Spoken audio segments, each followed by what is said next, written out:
In 1492, the world was a cage. Europe was bound by iron, faith, and a paralyzing fear of the unknown. Beyond the western horizon lay the Sea of Darkness, a terrifying abyss where ships simply vanished.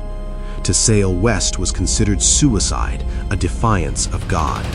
But one man refused to be a prisoner of the map: Christopher Columbus. He was not just a navigator, he was a fanatic, driven by an unquenchable thirst for gold and glory.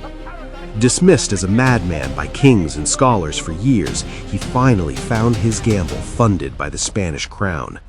They gave him 3 fragile wooden ships and a crew of desperate men. On a quiet August morning, they slipped their moorings. Leaving the safety of the known world behind, they sailed straight into the void. They were either sailing toward the greatest discovery in human history or toward their absolute doom. For over a month, the 3 ships drifted through an endless, terrifying void.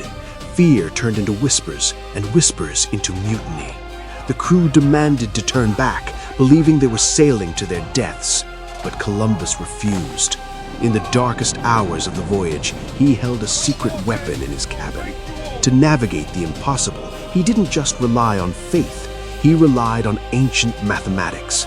His entire journey, his maps and his coordinates, were built upon the groundbreaking geographical algorithms of a 9th century Central Asian genius, Abu Ja'far Muhammad ibn Musa Al-Khwarizmi.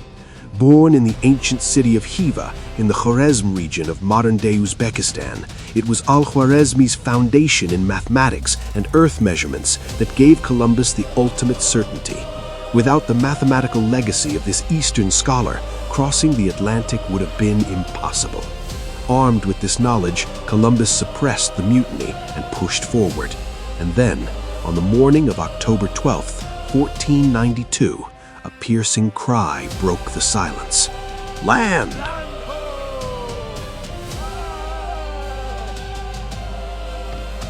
The New World, a paradise untouched by the iron and blood of Europe.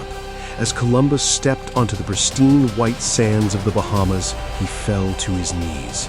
He claimed this land for the Spanish crown, blind to the fact that it already belonged to someone else. From the dense emerald jungle, they emerged, the Taino, a peaceful people, gazing in absolute awe at these bearded strangers in shining armor, believing them to be gods descended from the sky. It was a moment of profound, fragile peace, but peace in the face of human greed never lasts.